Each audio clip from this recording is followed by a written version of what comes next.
So just tremendously excited to have you here. Feel free to ask any questions that you're interested in hearing the answer about. One caveat is that we're not going to be able to make forward-looking statements. We're forbidden from doing that by the SEC.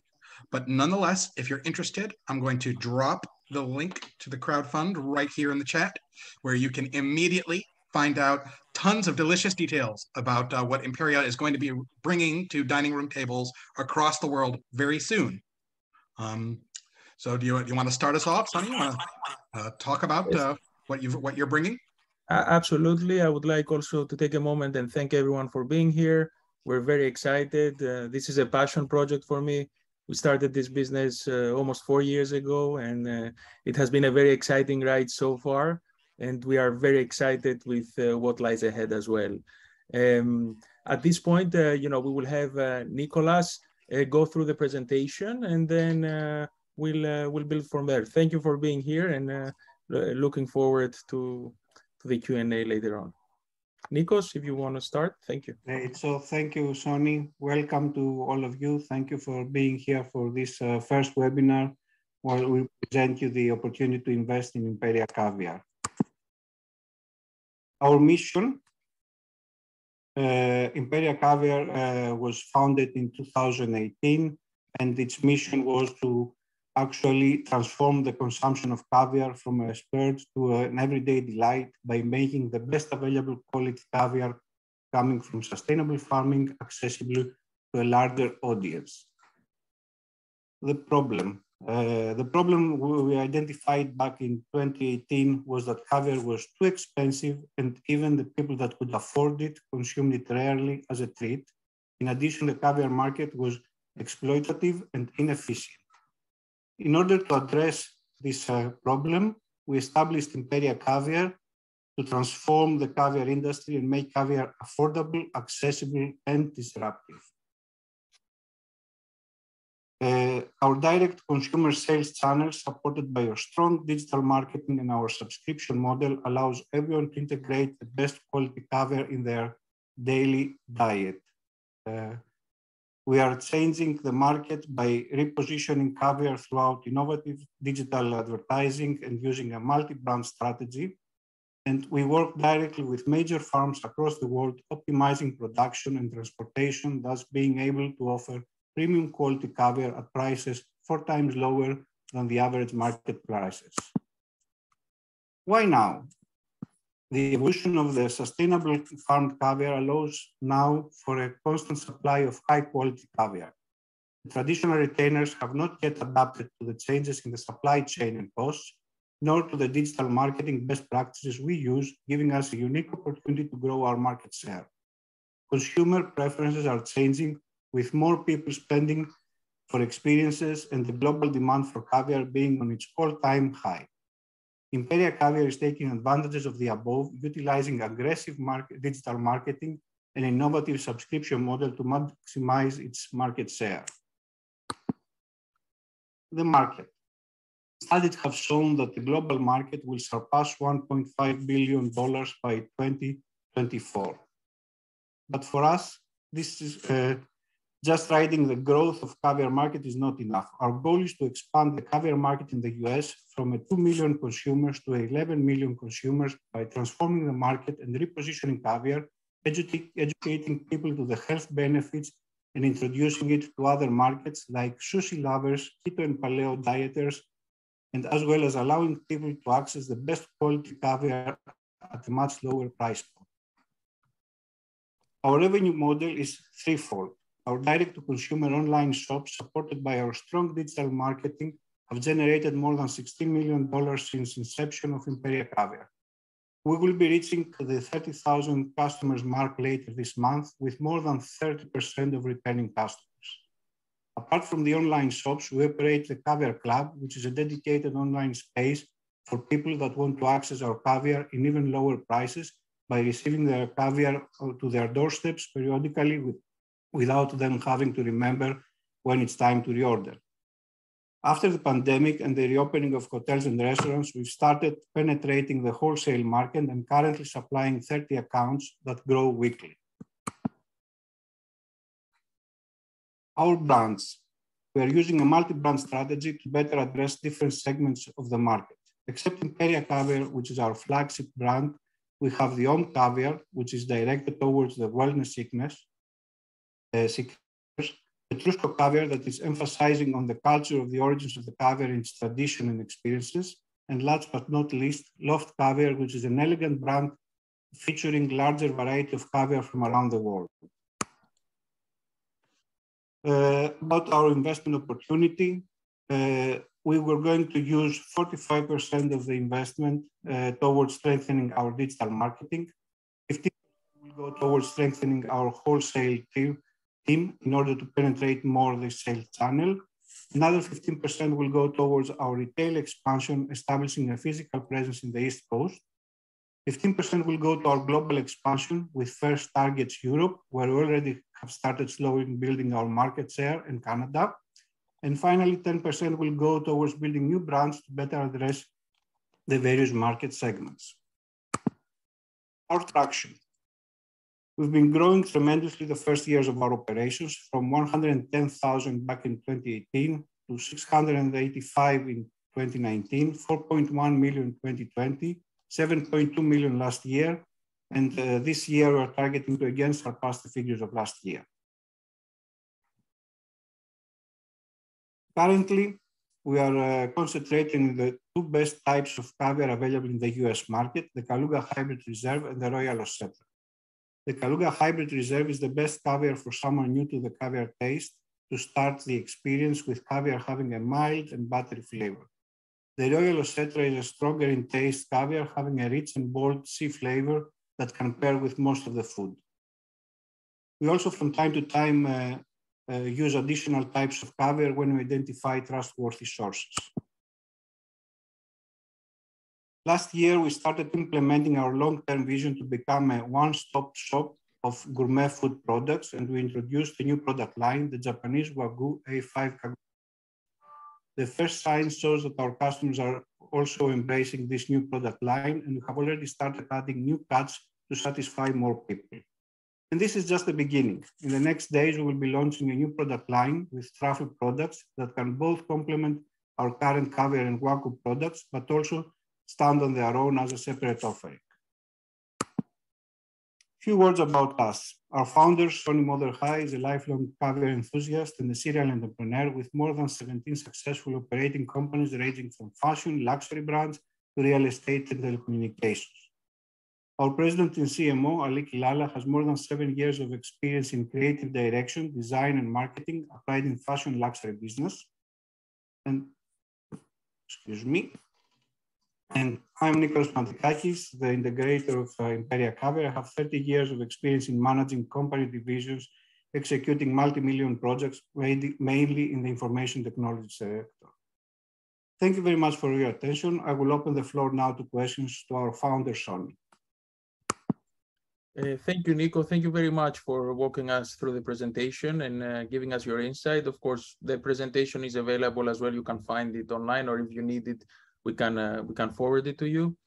At this point, I think, Mark, should we open it for Q&As or? Well, sure. So some questions can, we welcome questions from the floor. Anyone who has anything that they're interested in finding out. As those questions come in, let me throw a few at you. We can discuss your fantastic business opportunity, because I can tell you that Imperia Caviar is extraordinary. There's nothing quite like what you guys have put together. And but okay, let's talk about your business as an elevator pitch. You've got caviar, you've got this sort of staid, stodgy, traditional luxury market all over the world. Imperia is coming in there and you're changing the game, but how are you doing it? What is the angle that you're taking? Yes, starting with caviar, as Nikos mentioned in the presentation, we saw a very big opportunity to grow the market. And as Nikos mentioned already, there were three main issues, and essentially we saw an opportunity to come in and offer the highest quality product at an amazing price. We're offering amazing customer service. and making sure that now more people can actually enjoy it at a more regular basis. Likewise, we've spotted that there is opportunity to actually disrupt in a similar way other industries, specifically in the gourmet food space. And we've already started introducing a few other SKUs. And in the future, what we want to do is we want to be this trusted brand that people know that we offer like the best quality product at the lowest possible price. And and I'm stressing that because for us it's really about curating really well and really doing everything we can for our customers, right? And again, I don't know what % of our audience today has actually tried the product, but I'm sure if few of you have, you've really experienced, you have an opinion and you've experienced, what can be done. And you see an opportunity to obviously continue doing this for the caviar industry, while also educating people, which today might not be traditional caviar lovers, but they might be people that enjoy eating keto food or like eating healthy, that we see a big opportunity there as well, because caviar is very healthy, right? Fish eggs is the cocoon of life, right? We consider, for people who consider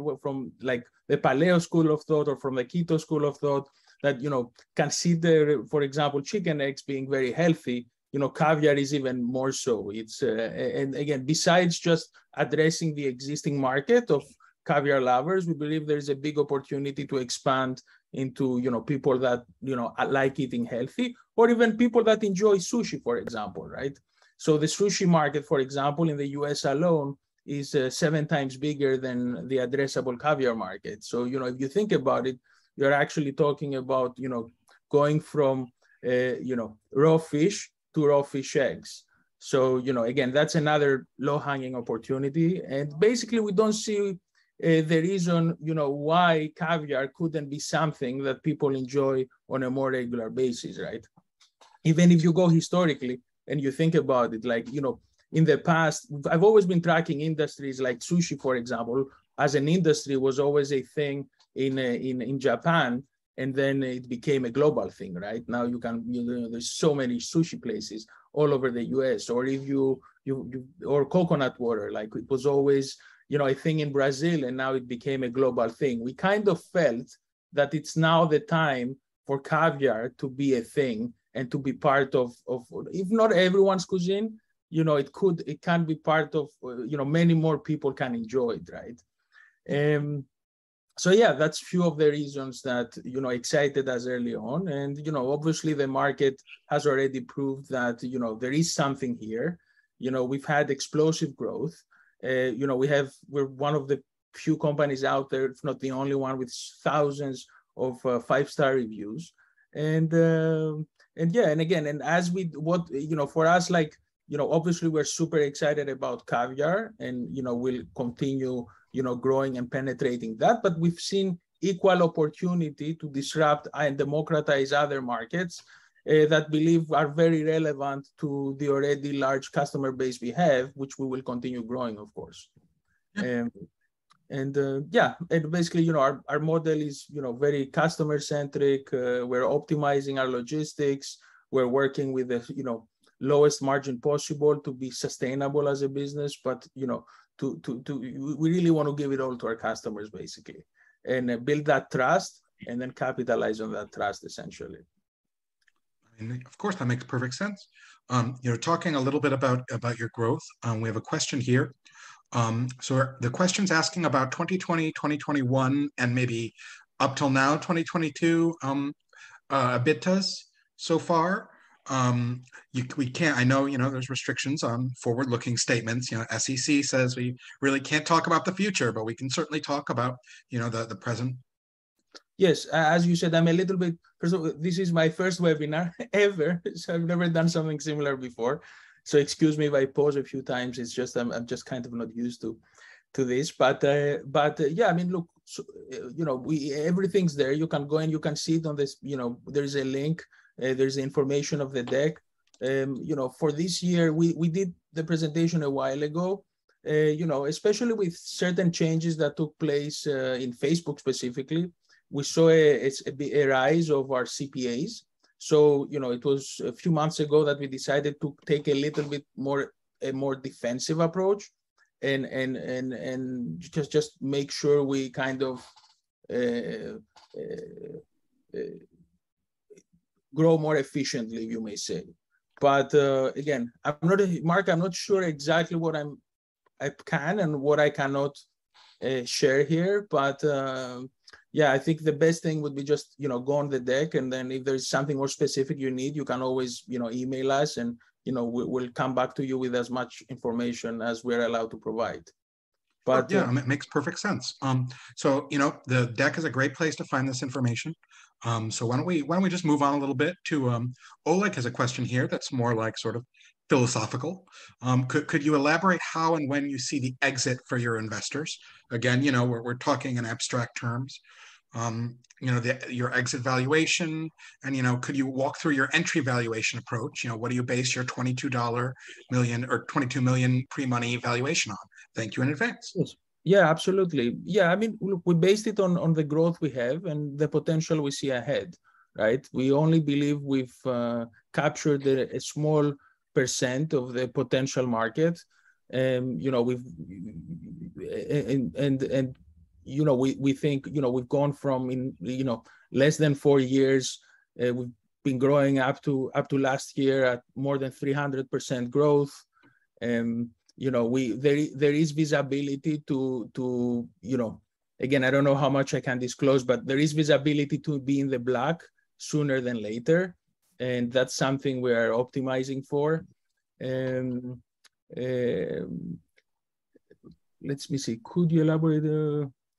It's like, could you see and elaborate how and when you see the exit for your investors? I mean, it's too early. Honestly, I've built many businesses. I've exited a number of businesses. So I've seen companies, start from zero and, sell for hundreds of millions. It's like, you can't really tell. And I never built a business with, a specific exit date in mind, right? The idea is we want to create value and we want to share this value with the world. And that's kind of what we've been focusing our attention here in Imperia. Now, potential suitors, again, I think it's too early to be thinking of that. But, for me, we want to build a company that adds a lot of value to a lot of people. And, we either eventually are very profitable or we, or if very valuable, one way or the other, there is, but it's kind of, I guess my point is, we don't have the exit in mind. What we are focusing on is, build a viable business and do what's right for our customers and our stakeholders and the rest will come. That's what experience has shown me. I think that makes perfect sense. You have to get that foundation in there. And I mean, how do you get that foundation? Well, numbers like 300% growth certainly sounds like a pretty fantastic start to me, especially when you're talking about, your entry in and disruption of a vast global marketplace like the one we're talking about for caviar and related luxuries. But why don't we move on a little bit to Oleg's other follow-up question here? How can you ensure? So this is more of a nuts and bolts question. How can you ensure you have an uninterrupted supply of high quality caviar to match your explosive sales projections? Any supply risks that you can share at the moment? And what is your current quality control process? And can it be easily expanded to meet the substantial growth in sales? Yeah, these are all great questions. And yeah, I mean, there's always supply risk, right? And we're trying to, mitigate as much as possible. But, the good thing is that the industry itself has been going through its own transformation, right? And I don't know, again, how familiar or not you might be, but, more like close to 96% of the global consumption of caviar today is farmed caviar, right? Mm-hmm. And that's, one of the reasons also we felt that it's a good time to enter. And it's like, one of the first questions, when you think of caviar, what do you think of? Like, something rare that, it's what has happened though, because of these sustainable farm practices, the supply has actually significantly increased. So although obviously it's always a risk and you never know what lies ahead, what's good is that on the supply side, the global production of high quality farm caviar has actually increased a lot, which is allowing us obviously to be able to curate and access more amazing quality product, but also, diversify our suppliers and make sure that, we're not only tied with few farms around the world, but we expand that as well as much as possible. Any stuff that you can share at the moment? I mean, there are risks. What's your quality control process, and can it be easily expanded? I mean, on the quality control side, we like everything else, like we do our best to follow the highest standards possible. Obviously, everything we're distributing is, fully compliant. We follow the rules. We try to be even more conservative whenever we can. And I think that's something new we also introduced to the industry, right? Like what I felt before as a customer is like, many of the people I used to buy caviar before didn't have a very consistent supply. And, probably that's also closely linked to, how well they are, storing the product, repacking the product, and et cetera. And, we try to be as good as we can. I mean, again, we learn as we go. We don't foresee any big issues taking our know-how from the US globally. That's something that, we've to a certain extent mitigated already, and we've been doing. So we don't see any major risks there. But for sure, the supply chain is an important thing. And as we're introducing new products, and learning, we're seeing, how we can enhance it. So it sounds to me, you can tell me if this is right. Please. The core piece of information that people should understand is this is not a matter of like harvesting a natural resource that's just sort of found out there. And then like, if it runs out, it runs out, that sort of thing. And you have to find like new supplies because it's like a technologically sophisticated managed process. You're controlling the supply and you've been systematically raising the supply over time. That's very well said. And one of the examples I like referencing, like think of meat, right? Think of Wagyu meat specifically, right? The best quality Wagyu meat in the world is to a certain extent sustainably farmed, right? So we don't see any reason why this can't be applied to almost any other category of food. You just essentially mitigate what nature suggests is best for and then you mitigate the conditions, and you do your different tests, and then you're able to taste and you end up in a process that essentially produces the best quality final result, as we've seen in Wagyu and as we are seeing in caviar, and as we will be seeing in many other industries, right? And this shift as well is one of the reasons that we're able to offer this amazing product at such a great price as well, right? It's this transition from what we could fish and share to what we can farm and share. That's making a big difference. Right. And since we have the technology and since you have the managerial know-how, it's really just a question of capital, and where there's the demand, you're going to be able to get the capital. So, it's just about getting in there and getting it done. Yes, absolutely. And to be honest, for me, this is an experiment. So I wanted to give the opportunity to our community to be part of what we are doing. And it has been relatively seamless to raise privately capital. It's just, I saw crowdfunding, but the thing is, the constraints there, you have to be an accredited investor. It's kind of, so far, it's kind of, people in our circle of influence and etc. I'm very excited with the opportunity to allow our community that, loves our product and to just, have a piece of what we're doing, essentially. That's what drive us to decide to, give crowdfunding a try, let's say. Sure. I mean, yeah, it makes perfect sense. And, it really goes hand in hand with what you guys are doing, right? You're taking this sort of old world luxury caviar, and you're trying to say, really, it doesn't have to be the domain of these, like, decaying aristocrats. It can be something that everyone can and will enjoy, and it's not just even enjoyed as a luxury, but enjoyed like also as a health product. With the rise of paleo and keto dining and stuff, there's vast opportunities here, vast possibilities for democratization of caviar. But so let's move on a little bit. One of these other questions here. Eugenio Morales asked the question: are you in the process of bringing in private equity in the near term? We haven't discussed per se. I think we're a little bit small for private equity. Like if you look in our revenues and everything, and again, it's not something I've been thinking of. It's kind of, the way we see it. I've invested, a lot of capital myself in the business. I think I'm very happy with the overall traction we've had in the business. I'll continue to do so as needed. Obviously, if we were able to kind of crack the code on how we could, make this crowdfunding successful, and what's more likely is that we would probably do more crowdfunding rounds, if you ask me.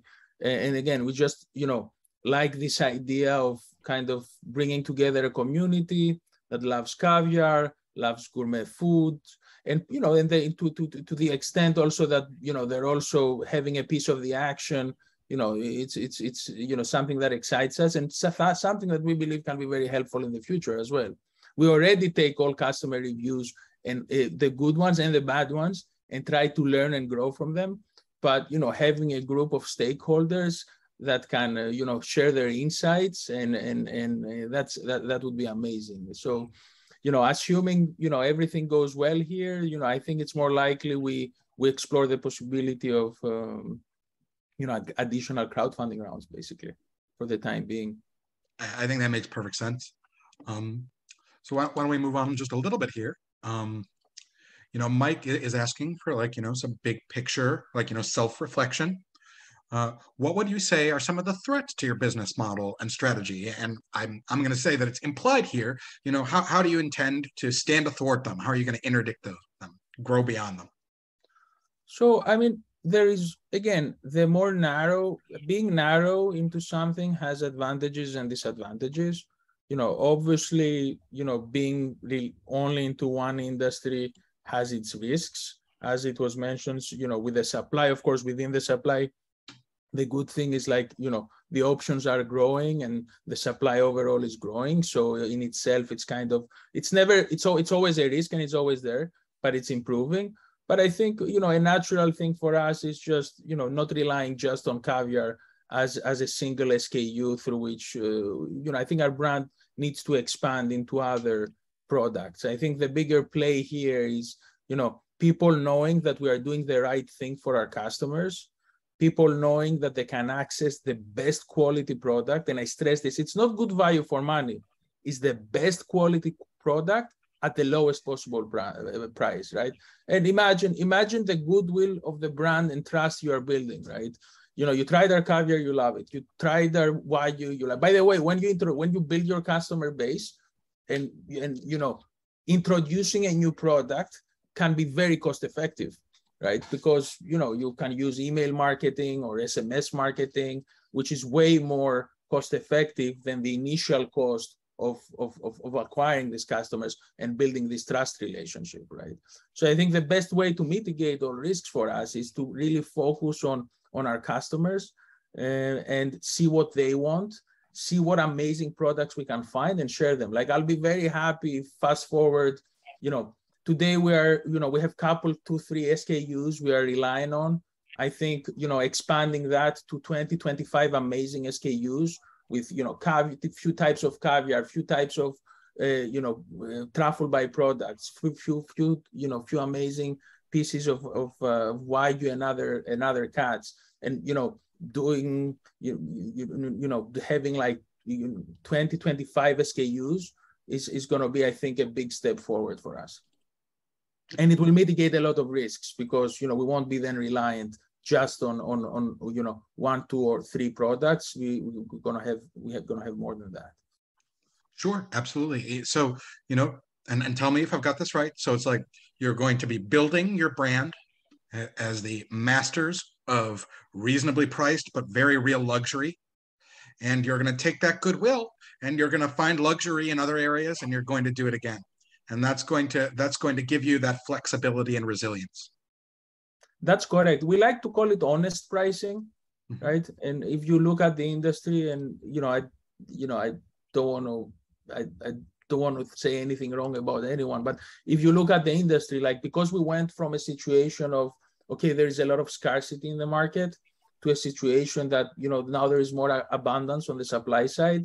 Many people in the industry were not necessarily keen to bring down the pricing. And that's where obviously we saw the opportunity to do things differently and to offer, besides amazing customer service, besides the best quality, an honest price as well. And we've seen other brands do the same thing in other industries, like, a good example that comes in mind, I don't know if it's okay or not to quote them. That's why you see me thinking, like, but I like Warby Parker, for example, right? Like, I've been in fashion for many years. I have a lot of businesses in fashion. We always knew that, there's big margins into glasses, right? So I think one of the things Warby Parker, I think it's not the only, they did a lot of things, but one of the things they did were, come with a more simplified model and with a, more honest pricing scheme, if you ask me. So, we're kind of benchmarking on other people that have done great in other industries. We're learning from that as well, and we're trying to apply as much as possible here. Another thing I would love to stress is, we have very high NPS score. That's the probability that someone recommend us. We're off the charts. And, again, just giving a couple insights of, what matters about us and how we think about things. That's a critical thing, I think, for potential investors to think about. That when you look at, Caviar, you see this sort of stodgy, this market dominated by these stodgy players who've just let these big margins get bigger and bigger and bigger. And now here you have an agile company getting in there and saying, we don't need to do this that way. We can pass these savings on to our customers, and we can just take it. We can just take it from them. And yes. You're going in there knowing exactly what you're doing. And again, I don't like to think of it antagonistically. Oh, sure. I think, I'm less of a disruptor thinker and more of a democratizer thinker.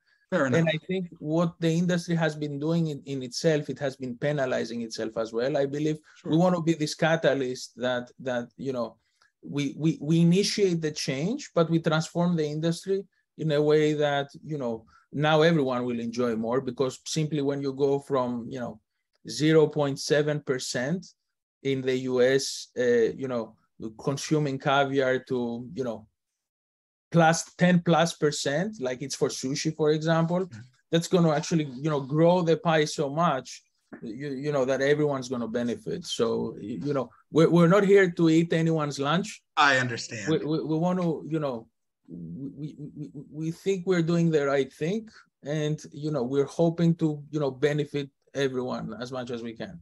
Of course. And I want to be clear, I'm being more than a little bit facetious. It's not about eating other people's lunches. It is about spreading caviar on everybody's lunches. So that's a great way to put it. Right. Of course. Yeah, of course. But let me get to we have some more questions here. So one question Mike has asked, do share owners get to see how you spend capital? Look, we want to, I'll be very transparent and open here, right? We will probably share as little as possible, not because we want to hide anything. It's just we want to protect the company, basically, right? So, we will obviously share what we must share from a compliance perspective. But beyond that, we're going to be very careful because, and again, it's not a matter of, we just need to be, I'm conscious about, making what's right for the company and for, us as shareholders and stakeholders, basically.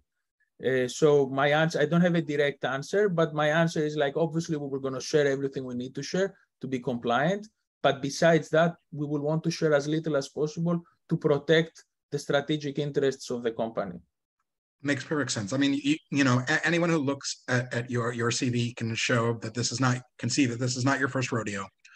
You know what you're doing here, and part of what you're doing is that, you know, you can't reveal everything to, you know, the competition, to anyone who might be watching about what your next move is going to be.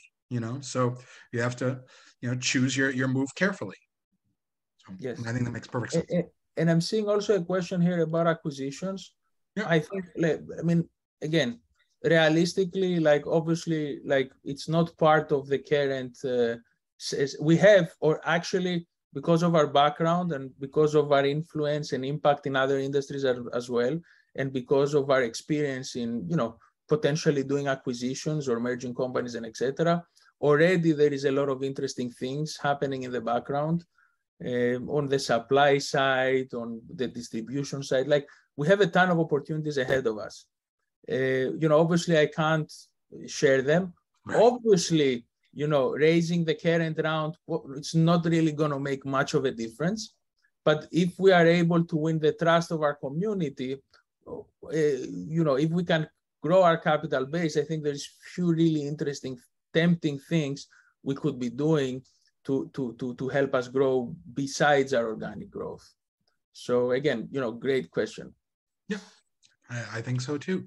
And, you know, I mean, just the potential, the raw potential of caviar and similar goods, I think is just, it's something you can't argue with, you know, imagining it like available as like optional spreads that you could have in like keto or paleo eateries, or, you know, gyms or wherever you have it. Like there's just, you know, your subscription model, that there's so much potential here that I think anyone who spends like just a minute can see. Yes, and I saw there's a question. Yes, there was a question about wildlife, and there is risk, and I want to highlight it. Okay. There is, you know, there is potential. You know, there is a proposition at the moment that, you know, that would theoretically ban the import of every type of caviar in the U.S. And I think it's important that we stress and highlight it. We personally think that, you know, this is, and where they're coming from is kind of, how to explain it? It's kind, you know, it's like it's an endangered species. It's, but I think like the solution which is being proposed, and it's one of the reasons, you know, you can't import beluga, for example. For me, it's like, again, you know, I'm not saying there is a risk there, but again, I definitely don't think that the solution is not allowing any caviar to be imported. And I believe, you know, there's already a coalition that has been created on the right direction, which is addressing that. Because obviously all the caviar is sustainably farmed, right? So if anything, there's a huge interest. Think about it, 96% of the global consumption of caviar is farmed, right? So it doesn't really have a real impact on the species. So it's again, there is definitely risk there, and I think, you know, the only way we can actually de-risk our brand is actually going into other sectors as well. But, you know, I'm an optimist. You have to be as an entrepreneur. I have no problem risking my own capital towards that. Yeah, but there is the risk there, and I think it needs to it's good that, you know, you mentioned and you asked, but, you know, again, I believe that, you know, the solution will not be like banning the import of any type of caviar in the US, right? We as an industry, we are more than happy to even share a good chunk of our revenue to help grow, help the species, right? If anything, you know, already 1% of our, you know, revenue is going to charity, and definitely we want to also allocate a part to actually help, you know, repopulate the wild species. Our business is not relying to the wild species at all. But thank you for asking. Sure. I mean, you know, it just intuitively makes sense to me as well. that, if you're just collecting a species out of the wild and you just keep grabbing it, then you might run out. But a farmed species is entirely different. You are farming it as part of your business. It's not going to run out, because then it would, then it would run out for you, which would be a disaster for your business. So, not only this, I mean, actually, we want to preserve the species, right? Sure. Yeah. I mean, it's like it's a win-win actually. Right. The more the industry grows, the more taxpayer money is made.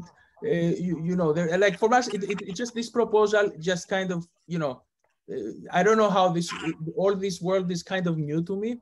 But I'm discovering it. But it's just, it doesn't make sense. We as an industry, we actually want to help. We want to help the wild species, if anything, if nothing else. Sure. Part of doing the right thing, right? And, it is. I mean, you have a certain stewardship, a certain responsibility, and I can see that you're rising to it. I mean, it's important to you. Yes, and I'm a big, very passionate about technology. Like, if in the future we can 3D print caviar eggs, we will 3D print caviar eggs, right? And we will avoid the killing, and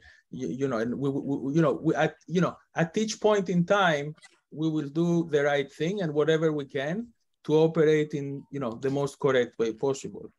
Sure. And to that extent, again, it's even happy the question was raised, and each person ought to know. Sure. Well, let's change course a little bit, and let's talk a little bit more about the global market for caviar and where you see, your company fitting into that. Yeah, obviously we started from the US. I'm based here in Los Angeles. It's a big market. It's a unified market. It's kind of the way we see it. Like, we've actually, and again, the way I see it, and like, we are probably the largest direct-to-consumer caviar brand in the US, right? So the probability, and what I mean by that, it's like, yes, there is a big market which is related to, when you go to a restaurant and you buy pasta and it has caviar on it, or wholesale and retail and etc. So yes, there is that part of the market. That's still a big upside opportunity for us. But as far as direct-to-consumer brand, I believe the market has already shown us that because we're doing the right thing, they're rewarding us with, repeat sales, and we're already, like, within 4 years, I think we've been able I believe, become the largest direct-to-consumer brand in the US. So I wanted to stress that out. I think that's a fantastic thing to talk about. How is your subscription model working, and how do you see that as a way to reach, markets that have been, hitherto untouched by the caviar industry?